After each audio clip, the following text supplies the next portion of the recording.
Good morning, folks.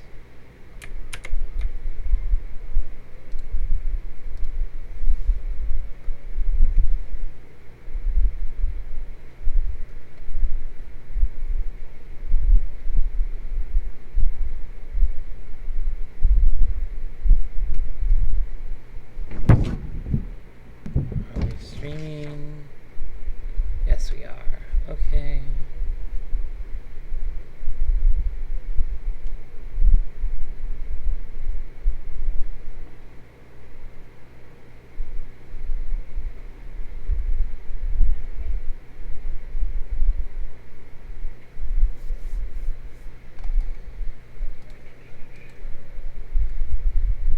Good morning, everyone. As usual, I'm going to let folks kind of filter on in. God, I'm sorry, I'm all out of sorts. My neighbors were just screaming and hollering at each other. First, I think they were fighting, and then I think they were joking, but I'm not really sure. But they were just yelling across the hallway, and it's just like, it is 8 in the goddamn morning. We're all trapped in here together. Stop. Just fucking stop.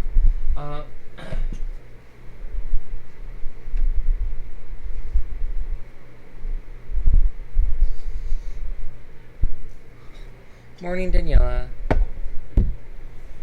Hopefully we'll have a few more of your classmates join us.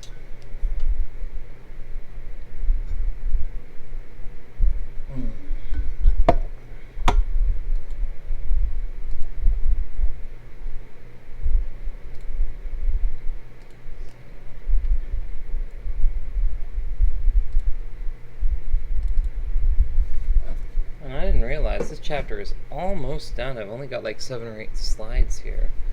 So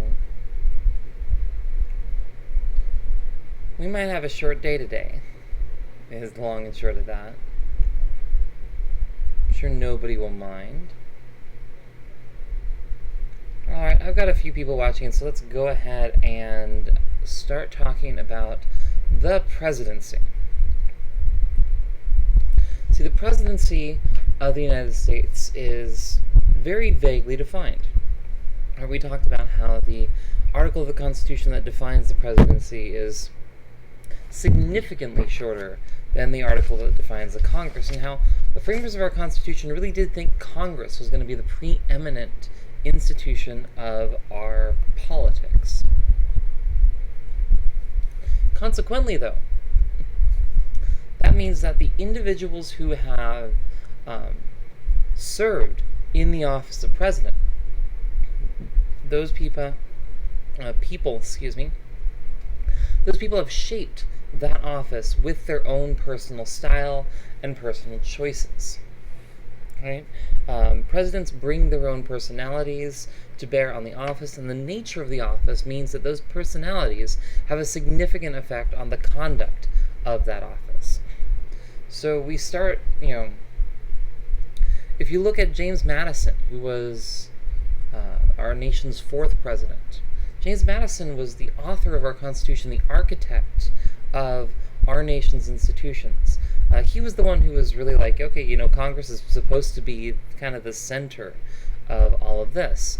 And so accordingly, he governed like he believed. He was a very understated president. He dressed in black everywhere he went.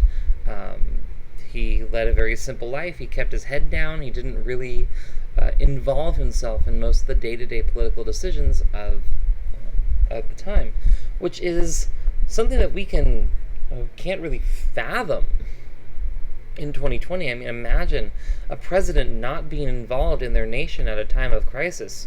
Oh, wait a second. You don't have to imagine. You can just look out the window. But seriously, the presidency, James Madison was a simple, understated president, tried to stay out of the political fray, and that shaped the office of the presidency to be one that was, more of a minor office during the course of Madison's presidency and for the subsequent few, decades. I kind of want to tilt this down just a little bit so you can see that there is a dress here. It's not just like me hanging out, shirtless. Um, I assure you, my wardrobe choices have gotten a lot more relaxed in this time of quarantine, but they haven't gotten that relaxed. Um, anyway, so other presidents, Richard Nixon. Richard Nixon is a fascinating man. Evil, dirty, filthy liar, but a fascinating man. He was a brilliant political strategist. And his main contribution to our foreign policy during that time, um, besides Vietnam, which was a whole big thing, was playing the Chinese and Russians off of each other, right? Dangled access to American markets, diplomatic recognition, and things like that to the Chinese to try and keep them not entirely united with the very anti-American Soviet Union. And so that's enormously helpful for American diplomacy because Russia and China together would have been a massive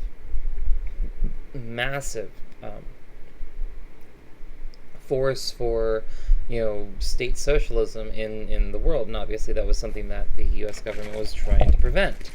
Um, I'm a socialist, and I'm not really big on Stalinism, so good there.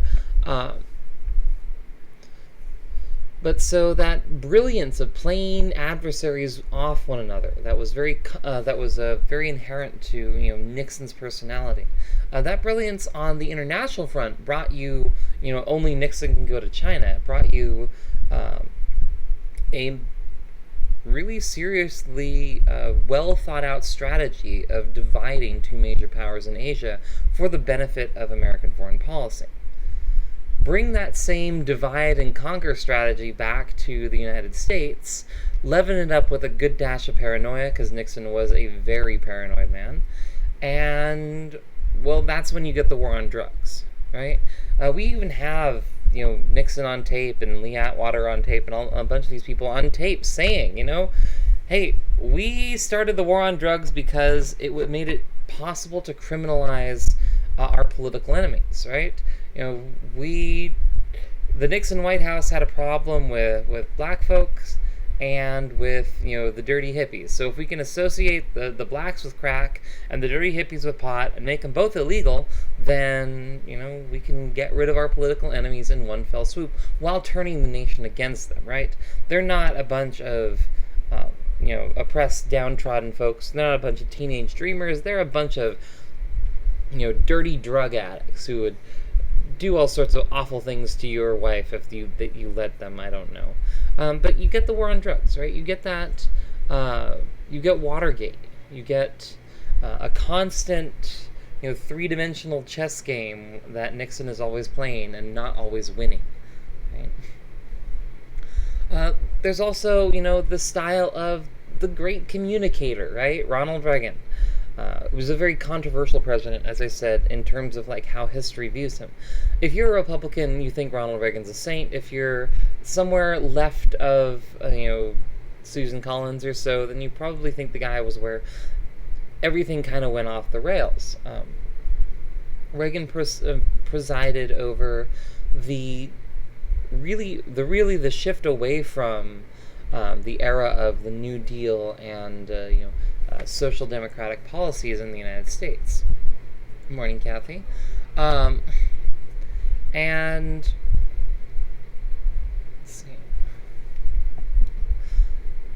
But Reagan brought his personal, expertise to the office, and Reagan was an actor. He was a storyteller, right? He was involved heavily in the entertainment industry.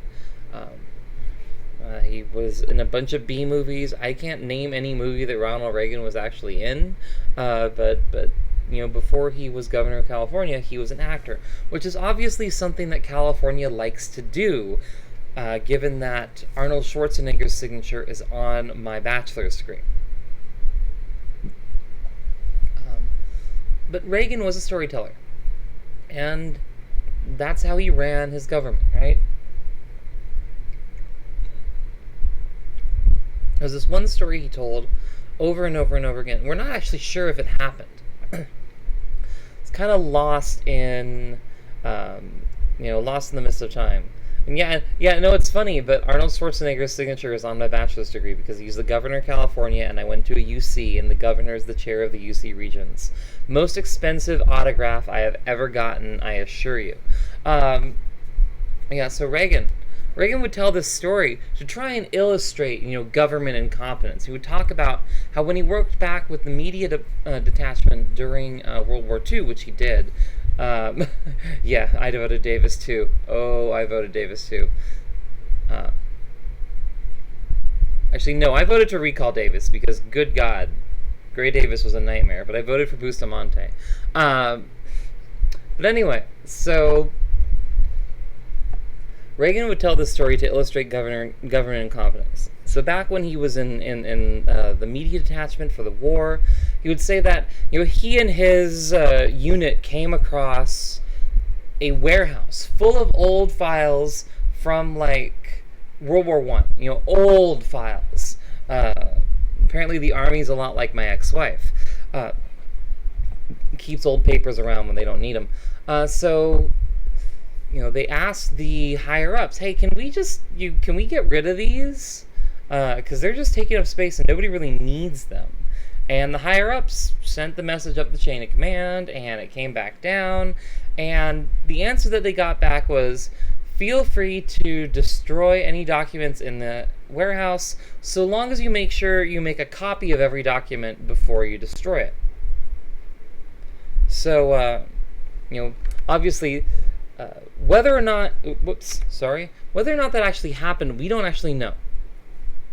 But it illustrates Reagan's kind of core philosophy that government is the problem, government is inefficient, government is getting in the way of common sense and people just getting the job done the way that they already know how, right? So that's why you said things like, the scariest words in the English language are "I'm from the government and I'm here to help," right? So that sort of storytelling was very common to Ronald Reagan. That's why they called him the great communicator, and that's why a lot of people remember him fondly, because he had this very kind of folksy storytelling way of talking, which you may notice is my method of communication too. Why? Because it works. Because humans have spent tens of thousands of years sitting around campfires telling stories. We're good at it, and we remember stories more than we remember just dry recitations of facts and figures. And Kimberly, there is no such thing as late when you can watch this on your own time, so no worries. So the presidency is defined by the personalities that exist within the office. But it should be noted that the office also defines those personalities right on back, right? So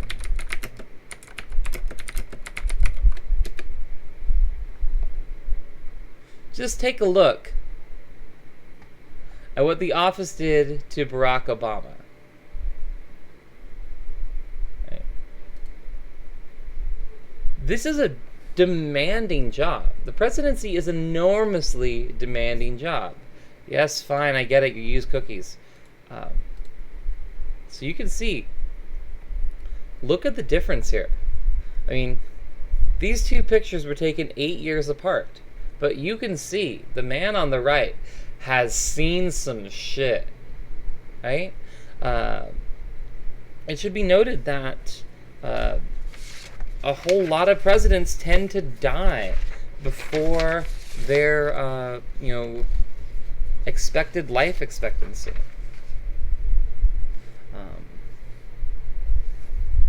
I don't have the statistics in front of me because they used to put those on the slide. They used to put it on the slide that of the 11 presidents we've had die in the 20th century, 7 fell short of their life expectancy. I mean, that's not insignificant. This is an exhausting job. This is a job where you're always on. 24/7, 365, and when you hold the literal fate of millions in your hand, that is not something that people take lightly, unless, they're named Donald Trump.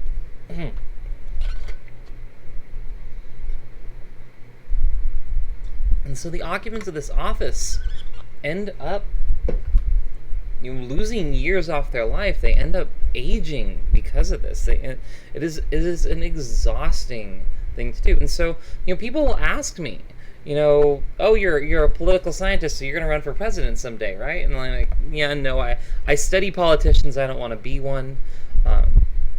Quite frankly, because nobody bothers me during my off time.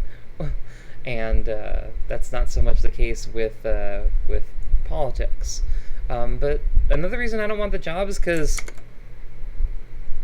I don't want to be looking like that in my early 50s, right? I don't want to have the burden of being woken up at 3 in the morning. I don't want to be the person on the other end of that red phone. Like, that is not only an awesome responsibility, but a huge drag, right? No privacy, even your vacations, you're working, and obviously anything else you're doing could be canceled at any moment by a crisis. It is a hard job to do. So, I don't want to be president. I do ever want to run for president. When I do turn 35, which I haven't quite hit yet, I am going to find one of the states where getting on the ballot is just a filing fee, and I'm going to put my name on the ballot for president just so that I can get the sample ballot with Alethea Martin, President of the United States, on there, just to do it. Said I was going to do that since probably since I started the poli-sci major, and I stand by it. I am going to have my name listed on a presidential ballot just because there are some states where it is just a fee, and why the hell not, right? So the individuals who occupy the office of the presidency obviously have a significant impact on the conduct of that office. But it should be noted that they're not the only people who work in the White House, right? And that there is a whole constellation of officials surrounding the president and helping them make decisions and exercise policy authority over wide swaths of the U.S. government. And that starts with the vice presidency. The vice presidency has a very limited constitutional role. Constitution gives 2 jobs to the vice president. One is the obvious one, which is become president if the president dies. The other is that vice presidents preside over the Senate, which, as I've said, they don't tend to actually exercise that right unless there's a very close vote coming and there's a likelihood of a tie. Beyond that, though, the role of the vice president is really up to the president in charge. And prior to the 20th century, vice presidents weren't terribly powerful. This is partly because back in the day, the original Constitution actually says that the runner-up in the Electoral College will become vice president. So if you imagine that, you would have, President Trump and Vice President Clinton, which I think would have been made for a really, really fascinating White House. But because of that, most of the time, presidents didn't really trust their vice president to do a whole lot of anything, right? They were their ideological opponents.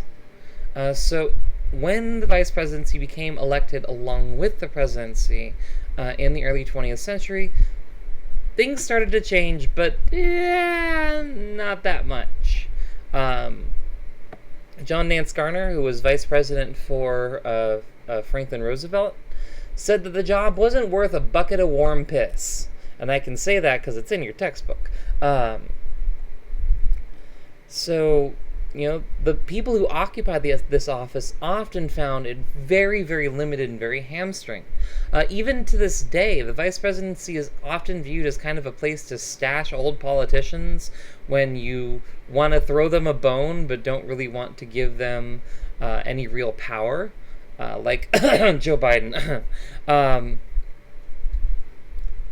He wasn't supposed to run. He really wasn't. But the vice presidency can also be an enormously powerful position.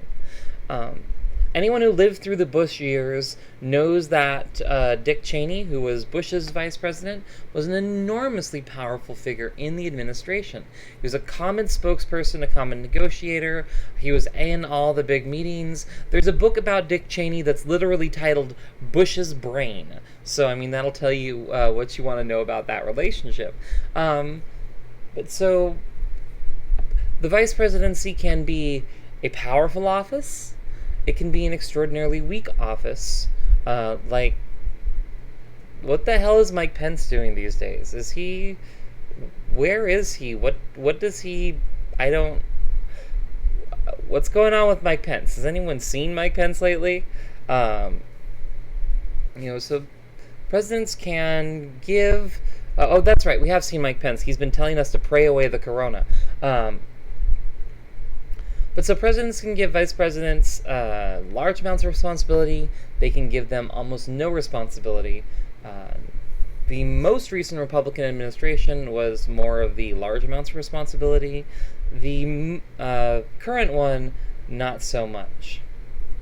Yeah, that's right. He's leading the Corona task force. When, and it's just like, yeah, no. Can we let Dr. Fauci lead the Corona task force? That's what I'd like to see. But anyway, so the vice president is very much up to the president whether that's a powerful office or not. The cabinet is somewhat similar in that respect, but not entirely. So the cabinet are the heads of the 15 major executive branch departments. Let's see.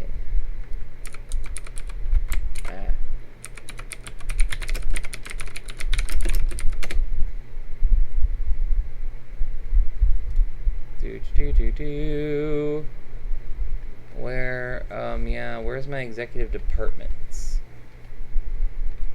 There we go. Here are executive departments. There are 15 agencies that make up the executive departments of the United States government. We'll talk more about these in more detail when we get to the bureaucracy chapter, which we're going to start next week. But I just want to mention, here the Department of Agriculture, Commerce, Defense, Education, Energy, Health and Human Services, Homeland Security, Housing and Urban Development, Justice, Labor, State, Interior, Treasury, Transportation, and Veterans Affairs. Each of these departments, with one exception, is headed by a secretary of whatever, right? We have a Secretary of Agriculture, a Secretary of Commerce, a Secretary of Homeland Security, a Secretary of State, a Secretary of Treasury, and on and on. These are big government entities, and those secretaries have penultimate responsibility after the president for running those government agencies. But they also the heads of those agencies, as it says right here, are members of the president's cabinet, meaning that they are there to advise the president on such matters as the president needs to be advised upon. So these positions have two roles. You're running the department, and you're also discussing policy with the president in cabinet meetings, right? Presidents appoint cabinet secretaries in order to impose their will upon government agencies. That's the point of having cabinet secretaries, right? However, that can become problematic. So, even sometimes when you appoint an ideologically friendly person to be on your cabinet, and to go, destroy whatever government agency it is they're supposed to run. Like, say, for example, Rick Perry at the Department of Energy. You know, Rick Perry, when he was running for president in the 2016 GOP primaries, he said he was going to completely abolish the departments of energy, education, and commerce. And it's like, okay, well, so Trump, being the anti-government person that he is, got into office and appointed Rick Perry to be Secretary of Energy, one of the departments that he said he would abolish. Well, Rick Perry gets in there and is like, all right, well, I'm Secretary of Energy. Let's tear down this department. Wait a second, what's this National Nuclear Security Administration that I'm responsible for? Because it turns out the Department of Energy is responsible for our nation's nuclear stuff. Nuclear reactor security, nuclear stockpiles, for a while nuclear testing. The Nevada test site is run by the Department of Energy. And so Rick Perry is like, maybe it's not a good idea to get rid of the National Nuclear Security Administration. Maybe we need a Department of Energy after all. Which is good for, all of us, those of us who don't want loose nuclear material wandering about our country.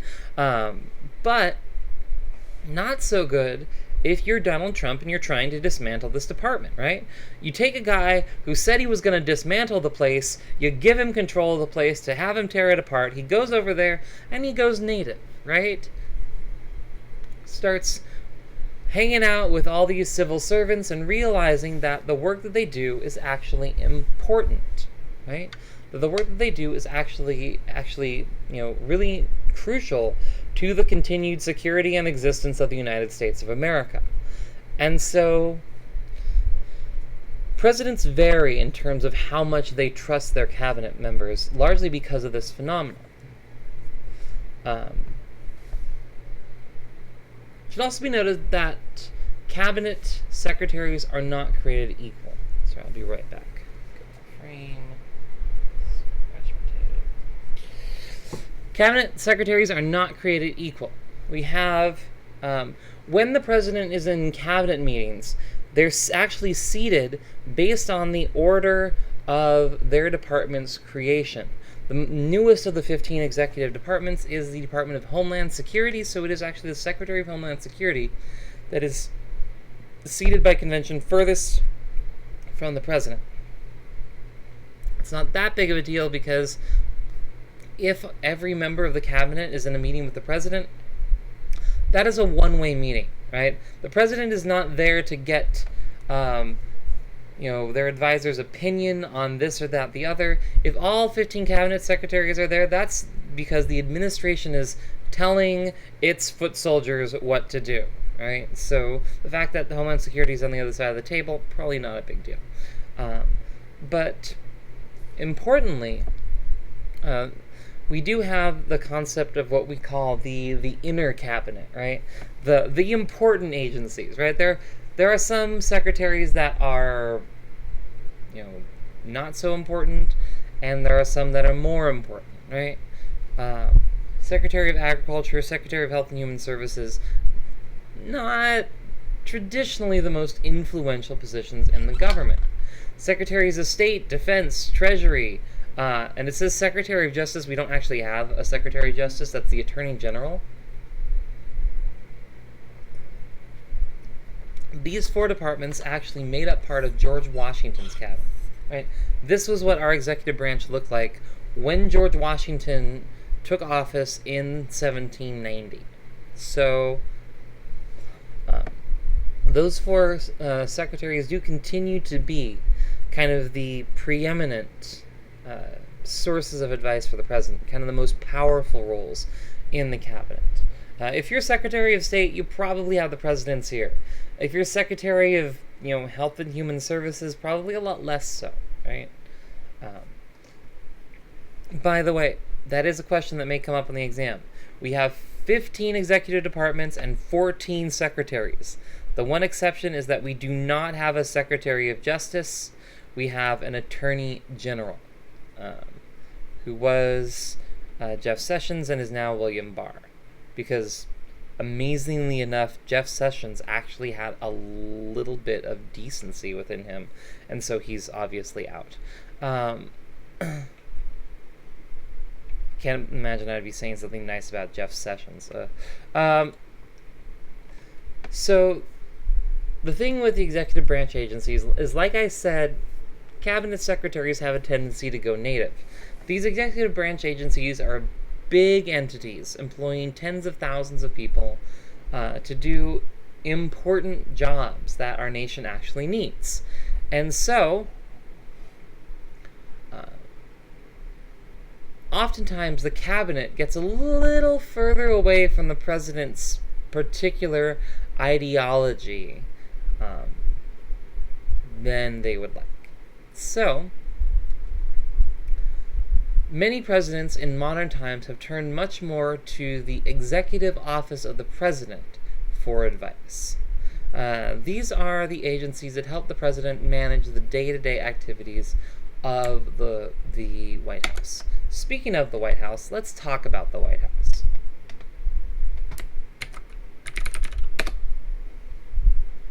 So you're all familiar with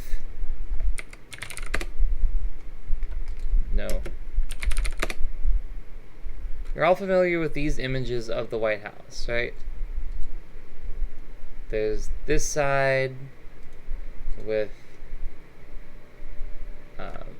the kind of the porch, the portico, right?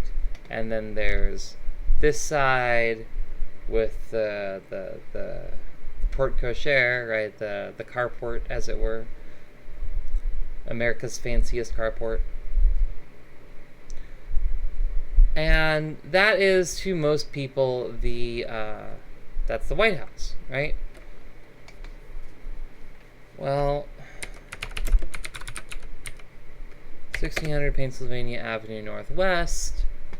What you don't see is that there is actually more to the White House. See this bit here, that is the White House proper, right? This is the East Wing. East Wing is mostly security, reception, things like that.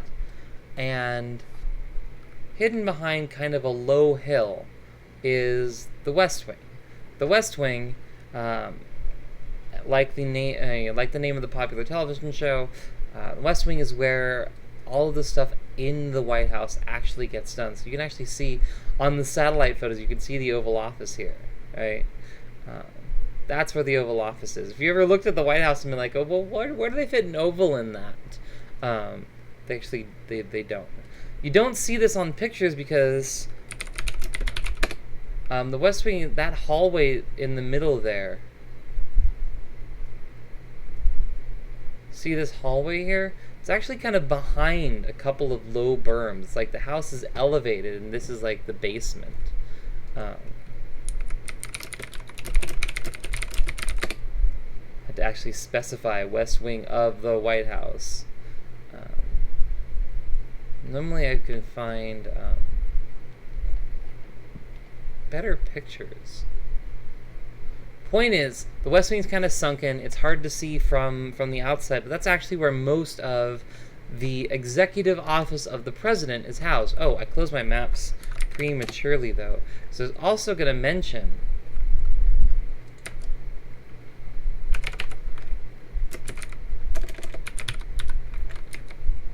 (1600 Pennsylvania). This is Eisenhower Executive Office Building. So here's the West Wing. Here's the Eisenhower Executive Office Building. You can just cross the street, or there is actually a tunnel. All of the people who work in this office building, which as you can see is like 5 or 6 stories, plus again it goes down into the ground. All the people who work in this office building work directly for the President of the United States. This is where the President's closest advisors sit, right? And it is more common to see modern presidents turning to the executive office of the president more than their cabinet secretaries for advice and information. Let's see where I'm going. So most powerful. One of the big reasons for that, by the way, is because staffers in the executive office of the president typically do not require Senate confirmation. If you want to appoint a cabinet secretary, the Senate actually has to weigh in on that. If you want to appoint a member to the executive office of the president, not so much. Why do I have that slide again coming up? That's weird. So agencies that help the president manage the daily activities of governing. The most powerful among them is the Office of Management and Budget.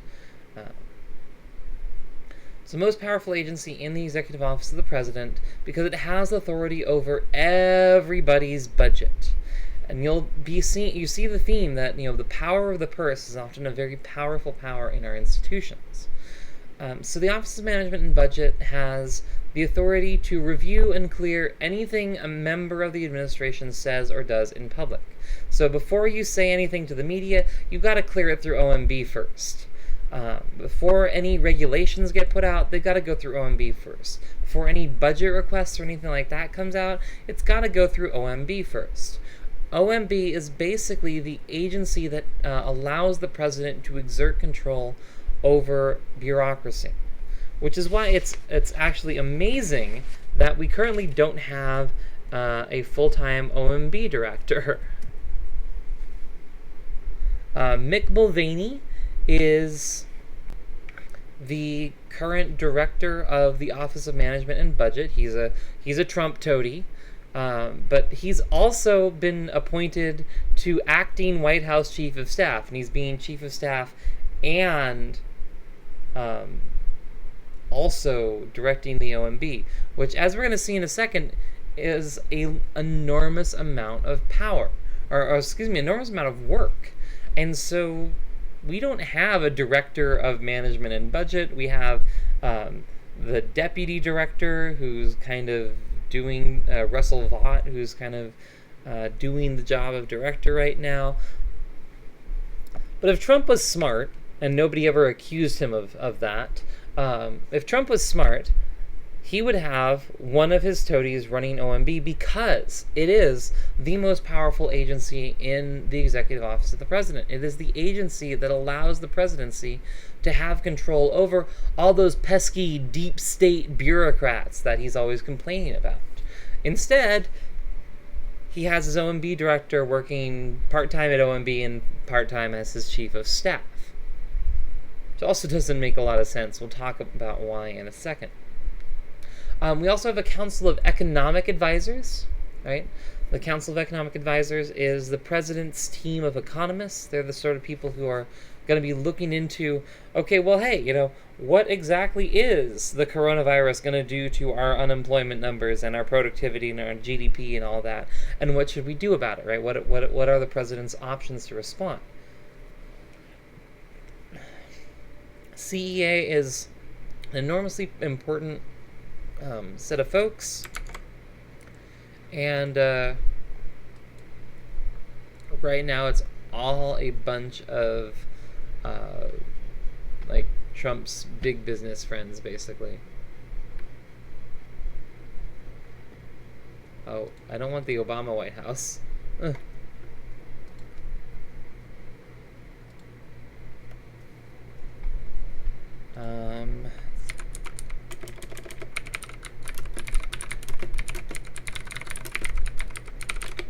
I mean, don't get me wrong. I want the Obama White House. I want the Obama White House back. Things are much better when Obama was in the White House.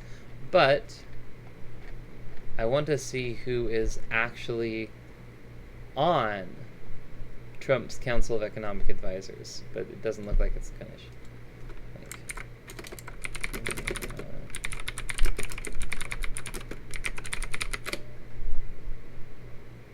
I swear I was looking this up.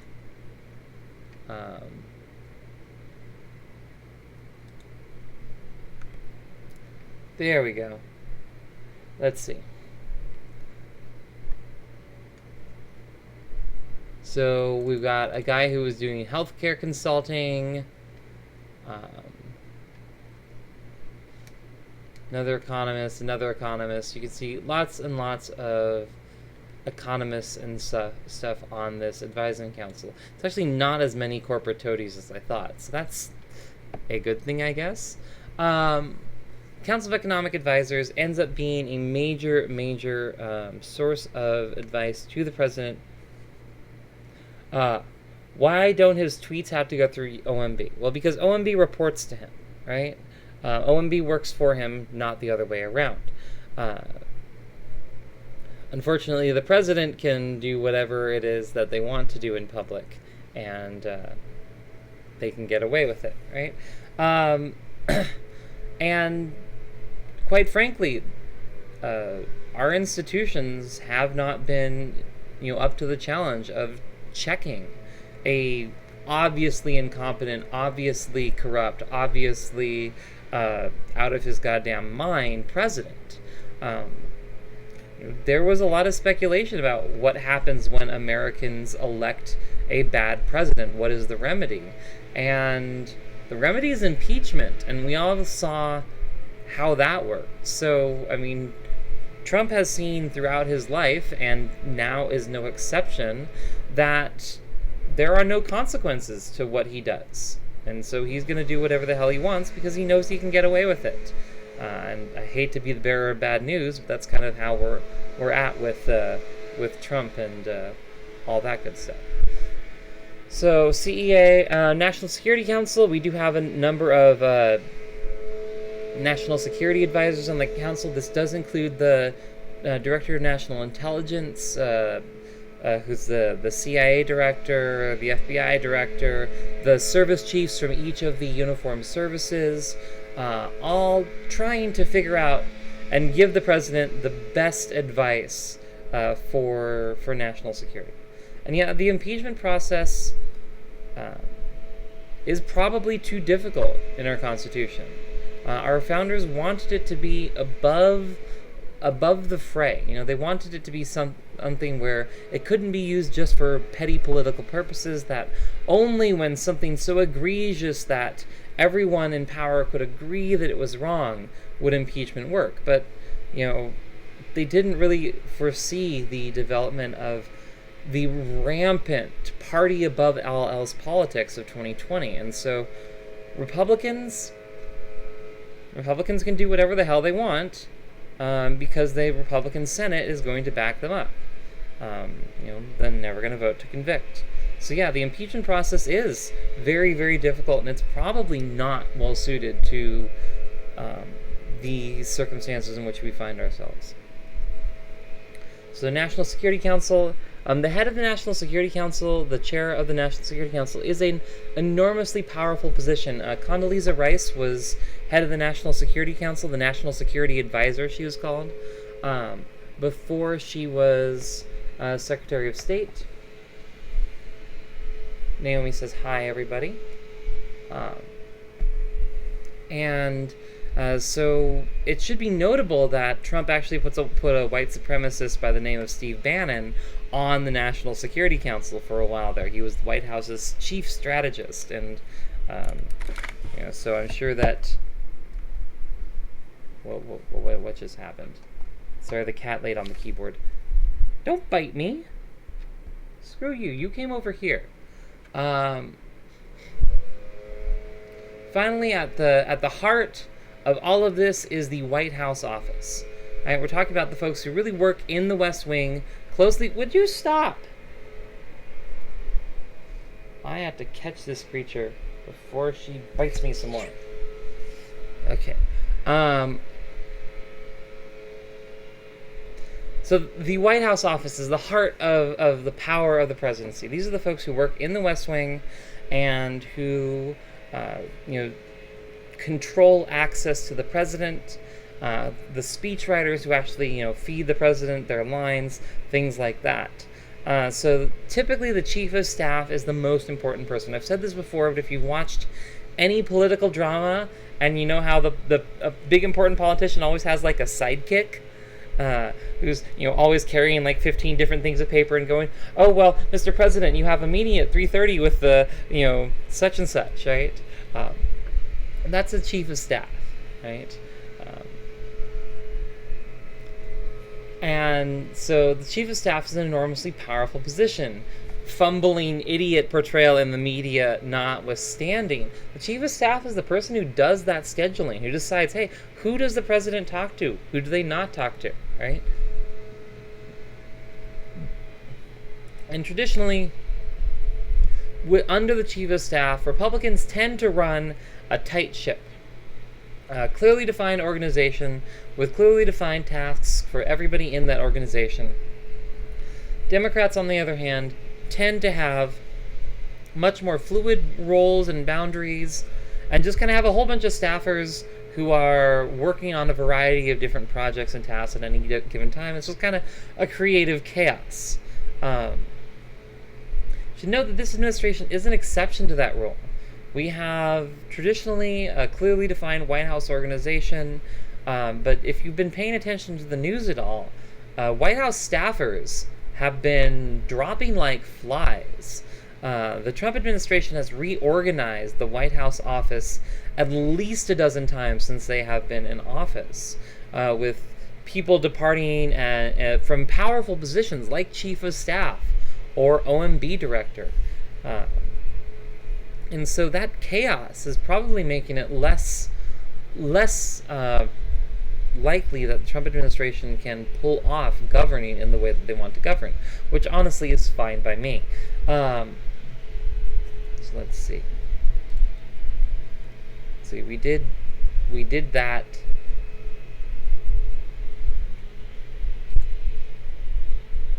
And so key trends in our history. President has enormous responsibilities. Cabinet secretaries manage the big, great bureaucracies now and don't do a whole lot of advising the president on policy and things like that. So what we've seen is that cabinet policymaking has primarily migrated from the cabinet to the executive office of the president. That can be... what does OMBRE stand for? OMB is the Office of Management and Budget, and there is no R or E in the acronym. But so policymaking has moved from the cabinet to the EOP, and that should worry you because EOP staffers, like I said before, don't require Senate confirmation, right? So before, if you wanted to make policy through the cabinet, well, cabinet members have to be confirmed by the Senate. And that means that the Senate has a check on president's appointment powers, right? On the other hand, OMB, councils like CEA, NFC don't typically require Senate confirmation. So policymaking has moved over into the White House and out of the executive office building.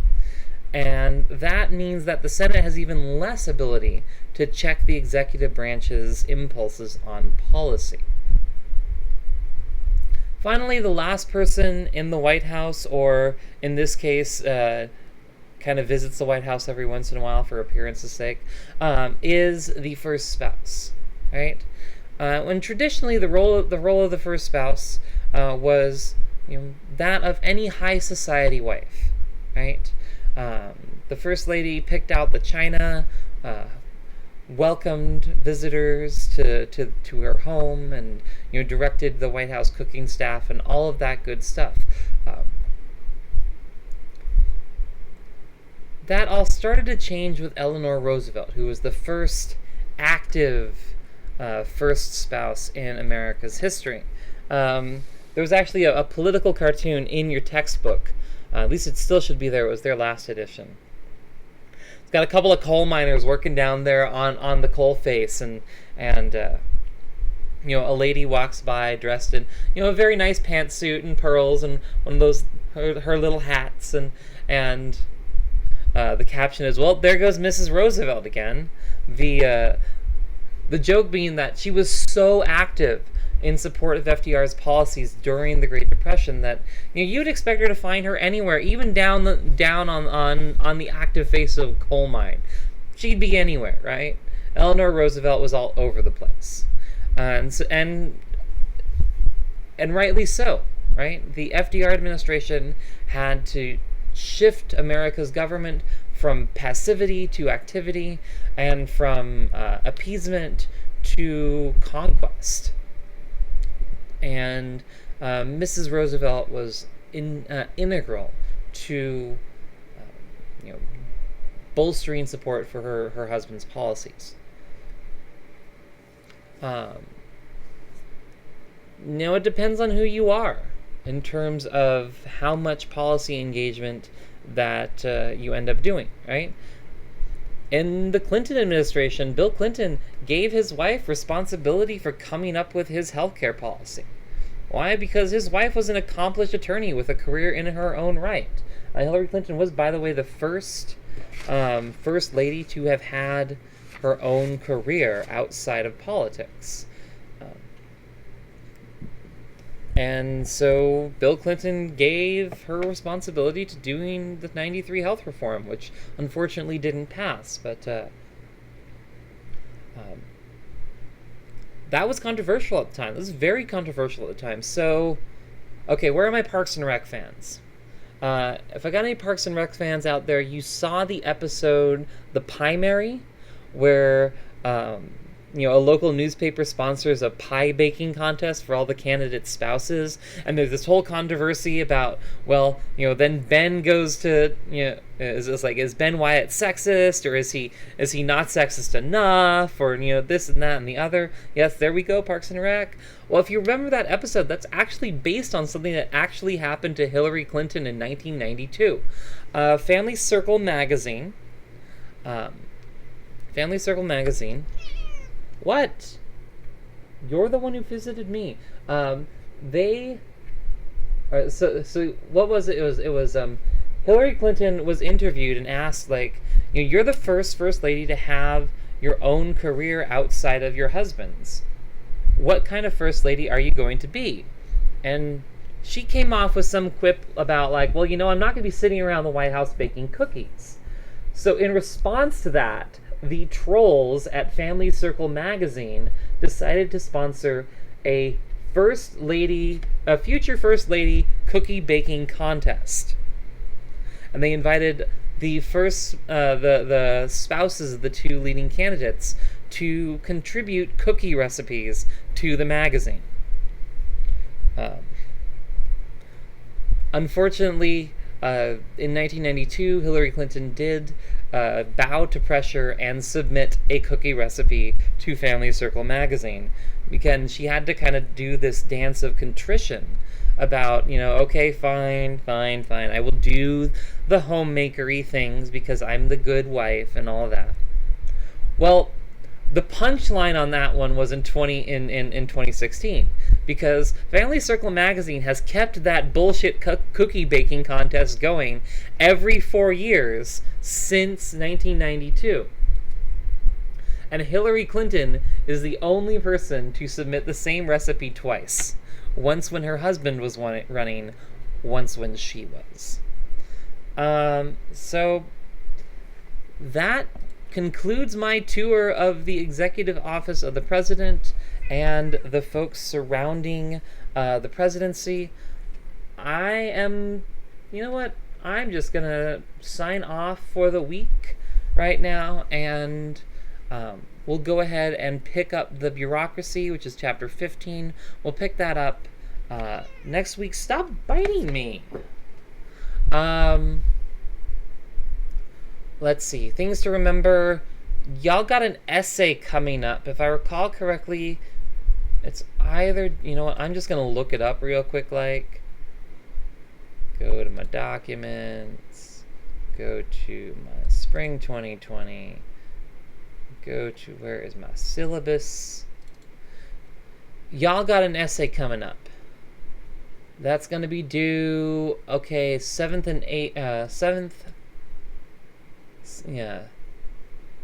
and 7th of May, so that's going to be 2 weeks from today. I'll just go ahead and say right here, I'm going to extend it to the 8th. So 2 weeks from tomorrow, the essay is due. Please remember to get that turned in. Please remember to get it turned in through Turnitin so we can check it for plagiarism. Please remember not to plagiarize. And let's see. And remember to cover your face when you go out. Stay safe out there. And I will see all of you fine folks on Monday morning when we will pick up with Chapter 15, The Bureaucracy. Have a great day, everybody.